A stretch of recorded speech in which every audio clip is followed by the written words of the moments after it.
Across the country yesterday, Americans stopped to say thank you and to honor the men and women who sacrificed to serve our country. So when we talk about fulfilling our promises to our veterans, we don't just mean for a few years. We mean now, tomorrow, and forever. But tens of thousands of veterans feel forgotten, even betrayed, as their claims for medical help languish in a deep backlog. KXLY4's Erin Luna working for you tonight with what's causing that backlog and how one veteran is making her way through it. Erin? Good evening, Nadine. The Department of Veteran Affairs will be the first to say that having veterans waiting for benefits they've earned is absolutely unacceptable. That doesn't help the fact that some veterans have waited more than 2 years to receive some claims. However, there are improvements being made to the benefits system. It's a Friday morning and Army veteran Kathleen Baker is at the Spokane Veterans Medical Center for an exam.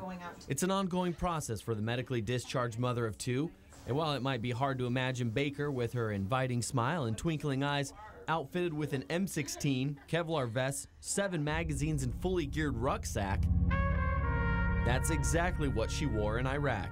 And if you weren't in a hard site building, you could not remove your gear because we were getting mortars coming in on a pretty regular basis that year, or firefights. We had a few firefights. During her service, Baker provided mental health care for detainees at the infamous Abu Ghraib prison right after the abuse scandal broke.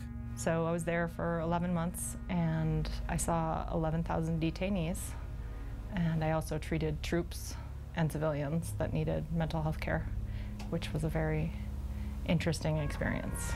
Baker's unit changed the way military prisoners would be treated in the future. We wrote the manuals, the Army manuals on detainee care, all of them.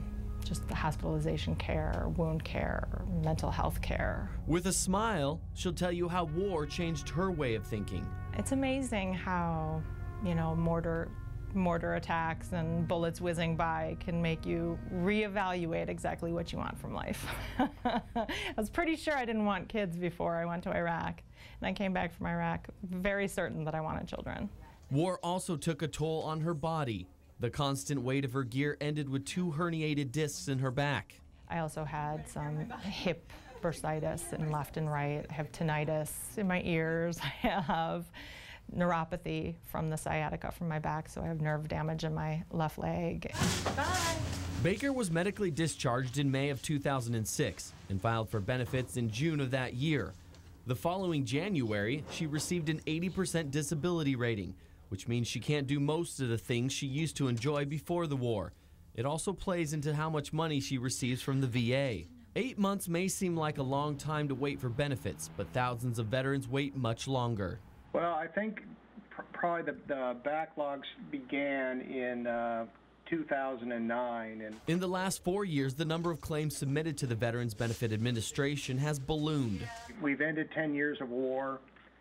Many veterans are returning with severe, more complex injury, as well as increased demand by our aging veteran population. From 2009 through 2013, the VA completed a record 4.1 million claims, but took in 4.6 million claims, meaning more than 500,000 veterans are still waiting for help. Another reason for the growth in claims is the expansion of benefits for veterans from earlier wars with medical conditions relating to the use of Agent Orange, post-traumatic stress disorder, and Gulf War illness, a long overdue action that has led to nearly 1 million new claims. Also, it means veterans filing for supplemental claims are more than double first-time claim filers. Right now, the VA has more than 700,000 pending claims. More than half of them, 400,000, have been backlogged more than 4 months. Veterans shouldn't have to wait for the benefits that they've earned. This has never been acceptable. The VA is implementing new strategies to keep up. We do still have work to do. We've made improvements, and we're making clear progress. It is also doing away with an antiquated paper filing system and moving to an electronic filing method known as the Veterans Benefit Management System. This will help us improve our timeliness and our processing. The VA's goal is that by the end of 2015, all claims will be processed within 4 months. Progress is already being made. Baker says when she was being discharged, a fellow soldier gave her invaluable advice on filing a claim. When he found out I was coming to Spokane, Washington, this gentleman was like, I have a veteran service officer I want you to contact the minute you get to Spokane. A veteran service officer, or VSO, like Gary Roach.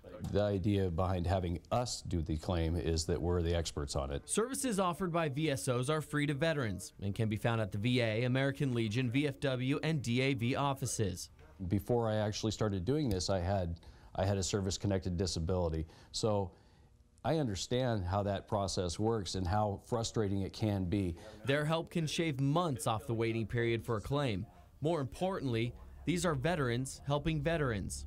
For Baker, this was important, especially when trying to file a claim for her PTSD. It's really hard to put that down on paper.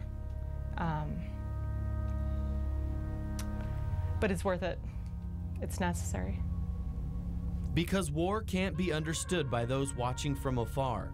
It's a life-altering experience that only other veterans really get. And coming home doesn't mean life returns to normal. I'm grateful to the VA. I know some people have had negative experiences, but I think you have to go in knowing what you want. And that's something benefits can't replace. Something not measured in torn muscles or broken bodies.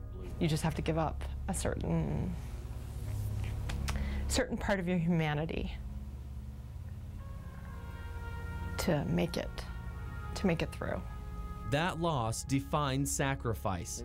And while that loss can't be replaced, maybe for some veterans, benefits help start the healing process and make coming home that much easier. You're never back. I think that was the hardest part. You're not the person you were. You'll never be the person you were.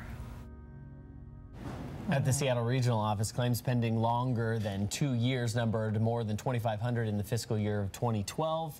By the end of fiscal year of 2013, that was in September, that number was down to 3. In the same time period, the average days pending for a claim was cut in half. Real quick side note on Baker's claim, it only took her claim 8 months, and that was longer than it normally should have because she was pregnant at the time, so she wasn't able to do some of the medical exams that she needed. She had some good advice on getting some help to get those claims through. Exactly. You know, you think with the growth in so many areas of the government in the last several years that the VA would have seen some of that to help these people when they come home.